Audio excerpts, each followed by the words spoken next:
Welcome to Luca and Miguel. Enjoy the video. You start by getting essential prerequisites out of the way.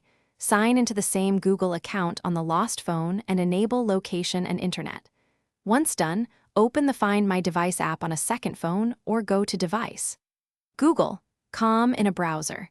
Make sure your account is selected. This is how Google identifies devices. Tap the target device name immediately to begin. This triggers a location request. Doing these first steps quickly increases the chance of an accurate, timely fix. Once the device appears, study the map. The blue dot and radius tell you accuracy, so approach where the circle narrows. If the device is nearby, tap Ring. It plays a loud sound even if muted.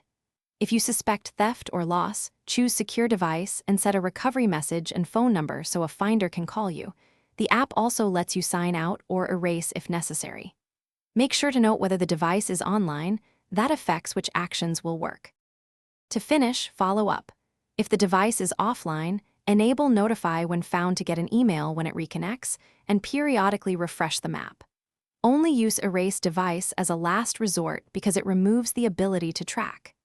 If actions fail, make sure Google Play services and the Find My Device app are updated on both devices, and verify location permission and history settings are enabled.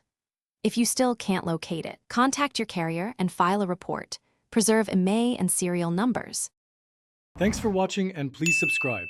It's the best investment you'll ever make.